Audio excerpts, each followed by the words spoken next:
नमस्कार दोस्तों मैं एक रेजिडेंट इंडियन हूँ, यानी मैं भारत का नागरिक हूँ। भारत में ही रहता हूँ।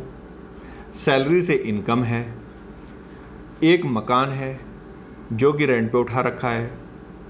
तो जैसा कि मुझे मेरे कंसल्टेंट ने बताया कि जी उस केस में मैं ITR 1 फॉर्म फाइल कर सकता हूँ, परंतु मेरा जो मकान है जिससे मुझे रेंट मिलता है वो मेरा मकान आउटसाइड इंडिया है।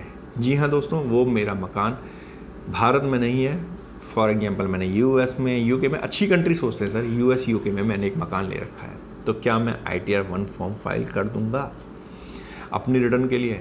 तो दोस्तों यहाँ मैं आपको एक बहुत सिंपल सी भाषा में बताना चाहूँगा कि ITR 1 फॉर्म बिल्कुल ठीक बात है कि सैलरीड के केस में एप्लीकेबल होता है। अगर आपकी सैलरी इनकम और हाउस प्रॉपर्टी इनकम है, प्रॉफिट फ्रॉम बिजनेस और प्रोफेशन नहीं है, यानी आपकी व्यापार से आपकी कोई प्रॉफिट नहीं होता है, उससे आपकी कोई इनकम नहीं है, या कैपिटल गेन से आपकी इनकम नहीं है, तो उस केस में आप ITR 1 फॉर्म को फाइल कर सकते हैं।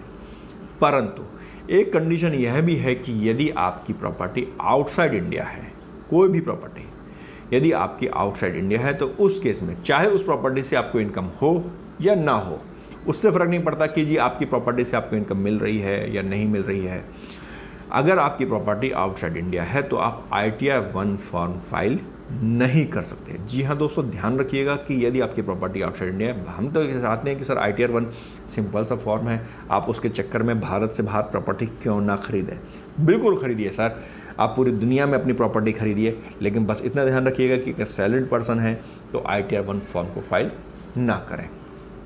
आपको यह जानकारी दोस्तों कैसी लगी हमें कमेंट जरूर कीजिएगा।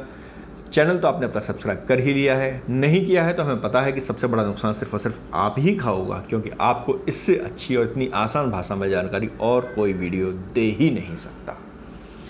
नमस्कार।